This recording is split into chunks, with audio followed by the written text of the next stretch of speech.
Episódio 3. Doenças erradicadas. Olá, bem-vindo ao Imunocast.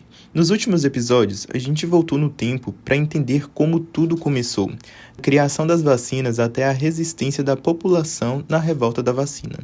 Mas no episódio de hoje, vamos olhar para os resultados.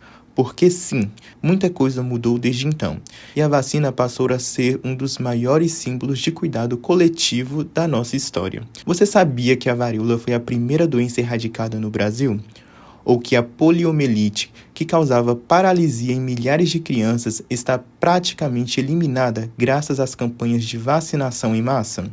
Vamos voltar no tempo, década de 1970. O Brasil ainda enfrentava surtos de doenças evitáveis, principalmente nas áreas mais pobres e isoladas. Foi nesse cenário que nasceu em 1973 o Programa Nacional de Imunizações, o PNI. A ideia era ambiciosa, garantir vacinas gratuitas e acessíveis para todos os brasileiros, não importava onde estivessem. Para isso, caravanas de saúde enfrentaram rios, estradas de terra e florestas densas. Aviões de pequeno porte levavam vacinas para comunidades indígenas, seringueiros e quilombolas. Vacinas com gelo em caixas de isopor, protegidas como ouro. E claro, não podia faltar perrengue. Em 1974, durante uma campanha de vacinação contra a varíola no interior do Acre, uma equipe ficou isolada por dias em uma aldeia sem comunicação, porque o barco que os levou quebrou. Eles usaram rádio amador para pedir socorro, mas claro, só depois de vacinar todos os moradores da comunidade. Foi assim, no detalhe, que o Brasil erradicou a varíola em 1975, e mais tarde foi declarado livre da doença em 1980 pela OMS,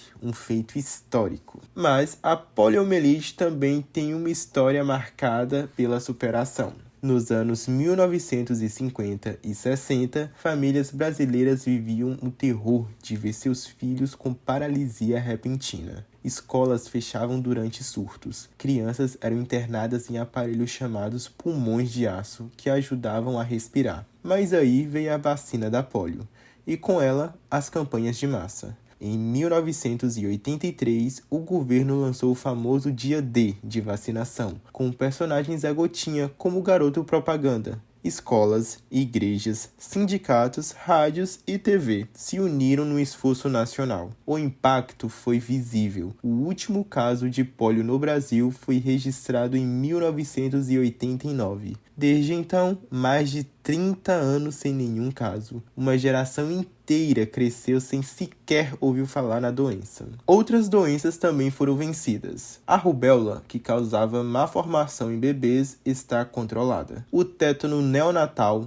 comum em regiões sem assistência médica, praticamente desapareceu. A difteria e a coqueluche, que já mataram milhares, hoje são raríssimas. Mas isso não aconteceu por acaso. Foi resultado da política pública, mais ciência, mais confiança popular. E hoje, a cobertura vacinal no Brasil vem caindo desde 2016. Em 2019, o que parecia impossível aconteceu. O sarampo voltou. Uma doença que já tinha sido eliminada em 2016, voltou a circular por falta de vacina. E agora, a poliomielite também ameaça reaparecer. Em 2023, o país teve municípios com menos de 50% de cobertura, quando o ideal seria acima de 95%. Para entender a importância histórica das campanhas de vacinação e o esforço por trás desses avanços, conversamos com o enfermeiro André Guimarães, servidor público com 28 anos de atuação na área. A importância é fundamental. Vacinas geram imunidade, previnem doenças e auxiliam na manutenção da saúde.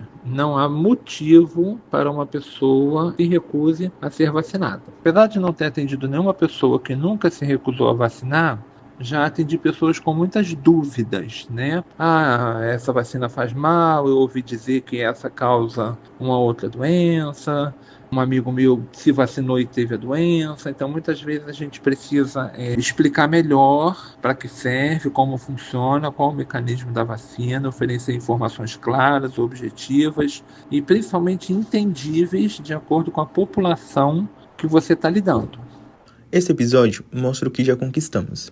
E no próximo, a gente vai falar do que está em jogo hoje, a pandemia da Covid-19 e o avanço dos movimentos anti-vacina. Vacina não é só agulha no braço, é um direito que precisa ser defendido todos os dias, porque se o vírus ainda existe em algum lugar do mundo, ele pode voltar. O que nos protege é lembrar, acreditar e vacinar. Mas se a história das vacinas é marcada por tantas vitórias, por que hoje tanta gente tem medo ou desconfiança? E agora vamos ouvir o relato da Eliane Procópio, que ao contrário de muitas pessoas, não acredita na eficiência da vacina. Eu não acredito que a gente precise de se vacinar para tudo. Nosso corpo é perfeito, tem um sistema imunológico que funciona. Tem gente que morreu depois da vacina da gripe. Criança que ficou autista depois de vacinar. E a da Covid então? Aquilo que matou e ainda vai matar muita gente. No próximo episódio, a gente fala sobre a pandemia da Covid-19 e o crescimento do movimento anti-vacina.